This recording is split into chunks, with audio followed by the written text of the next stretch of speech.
Quick message to all our viewers before we get started on today's video. It has come to our attention that over 90% of our regular viewers are not subscribed to the channel.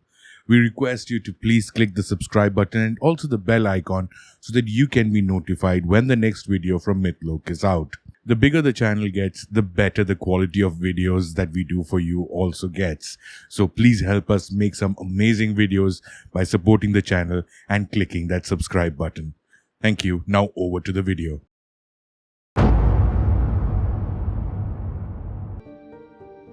Hello everyone and welcome to another episode of Mythology with your host Nitin Nair.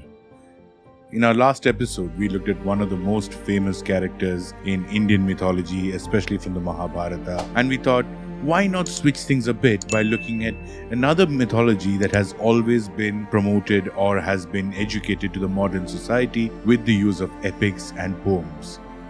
Roman mythology. And what other way to really revisit Roman mythology than focusing on the beautiful Venus? In Roman mythology, Venus is regarded as a goddess of beauty, fertility, sex, and love.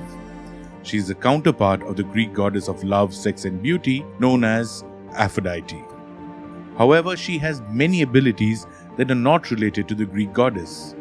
According to Hesiod's Theogony, in mythology, the goddess of fertility was created after the blood of her father Uranus fell into the sea following his castration by his son Saturn.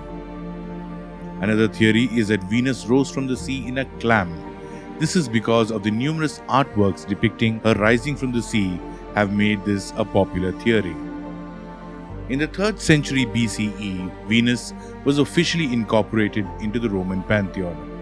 During the Punic Wars, she was believed to have helped the Romans by helping them defeat the Carthaginians. Her importance continued to rise until the 4th century CE, when Christianity emerged. During this period, she was regarded as a significant figure of worship. Various forms of art related to Venus, such as mosaics, sculptures, and murals, have been found. Due to her sexual nature and beauty, she was often depicted in a nude manner. Most of the sculptures of Venus were similar to those of the Venus de Milo and the Aphrodite of Cnidus. However, there are also many fine wall paintings that are from Pompeii. Due to her unusual birth situation, Venus did not have traditional parents. Her father was Uranus, while her mother was the sea. This passive female principle was part of the Roman system. In her early life, Venus married the god of metallurgy known as Vulcan, but their marriage did not produce children. Her most significant love interest was Mars, the fiery god of war, passion, and anger. Her children with Mars included the twins Metis and Concordia, as well as Timor, who was a godly personification of fear. The two gods also had a group of winged creatures known as the Cupids, which symbolized love in all its forms. Venus gave birth to an androgynous child known as Anchises, and she had a child of great importance to Rome, Aeneas, who was a warrior. Virgil believed that Aeneas had a royal lineage which included the members of the Iuli clan who were the ancestors of Julius Caesar. Augustus, who was the chief patron of Virgil, was the son of the emperor's adopted son. She also had a child with either Jupiter or Mars, who were both known as personifications of luck and fate in Roman religion. She is believed to be the mother of Priapus, who was a fertility god with an incredibly large phallus. Pausanias claimed that the Graces were the offspring of Venus, and the god of fertility Bacchus, but more commonly their birth was attributed to Jupiter and the earth goddess Eurynome. The name Venus comes from the Latin word Venus, which literally means love, and it was used to describe sexual desire or sexual love.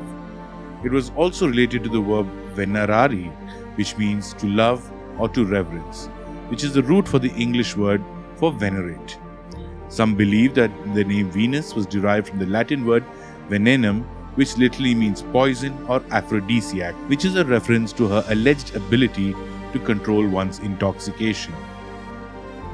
As the goddess of sex and love, Venus was able to make people fall in love with her. Her erotic appeal and charm were some of the weapons that she used. In her mythological tradition, many were victims of her seductive nature. Venus still continues to be associated with the concept of love and sex in modern times. The art of palmistry also calls the portion of our palm that supposedly tells us about our love life the mound of Venus. The planet Venus in our solar system is also named after this Roman goddess. Greek and Roman mythology have so many common elements with characters, situations, stories borrowed from each other that at a point it becomes difficult to tell each other apart. But the difference between Aphrodite and Venus was quite clear, with Venus being a more feminine representation of the form and Aphrodite being also blessed with other skills such as battle and war, etc. as well. Venus was one of those characters who inspired numerous painters, storylines, playwrights, etc. to come up with different variations of the whole concept of love and sex. Her sons, the Cupids, are very much relevant in today's life, with the whole idea of falling in love or being stricken by the Cupid's arrow has become a commonplace term in modern English language. We will be looking at a lot more such characters from both Greek and Roman mythology in the days to come, and until then, this is your host, Nitin Nair, reminding you once again that Mythloke is the home of mythology.